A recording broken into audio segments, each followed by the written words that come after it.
ఆంధ్ర తెలంగాణలో తక్కువ ఫీజులతో high quality results ఇస్తున్న ఏకైక సంస్థ తిరుమల్ ఐఏఎస్ ఇన్స్టిట్యూట్. తెలుగు రాష్ట్రాల్లో సెలబ్రిటీస్ అత్యాచార కేసులు కలకలం రేపుతున్నాయి. ఇప్పటికే టాలీవుడ్ కు చెందిన hero Raj Tarun, choreographer Jani master పై కేసులతో ఉక్కిరిబిక్కిరయ్యారు.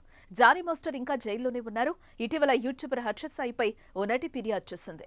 ఇంతలోనే మరో YouTuber folk singer Mallik Tej పై అత్యాచార కేసు నమోదు కావడం ఇప్పుడు సంచలనంగా మారింది.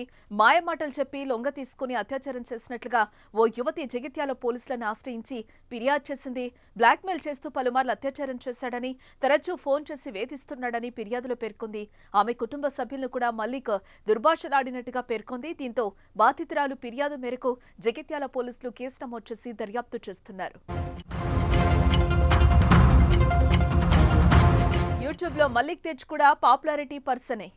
Folk songs writer Suddala Mallik Teja ఎన్నో సూపర్ హిట్ సాంగ్స్ కు రచనలు చేశాడు. ఆయన పాటలు కోట్లాది వ్యూస్ ని సంపాదించుకున్నాయి. తెలంగాణ ఫోక్ సింగర్ గా ఆయనకు చాలా మంది అభిమానులు కూడా ఉన్నారు. బాధిత యువతికి మల్లిక్ తేజ్ సింగర్ గా అవకాశం ఇచ్చాడు. వీరి కాంబినేషన్ లో అనేక ఫోక్ సాంగ్స్ సూపర్ హిట్ సాధించాయి. దుబాయ్ వంటి ఇతర దేశాల్లోనూ ఈవెంట్స్ నిర్వహించారు.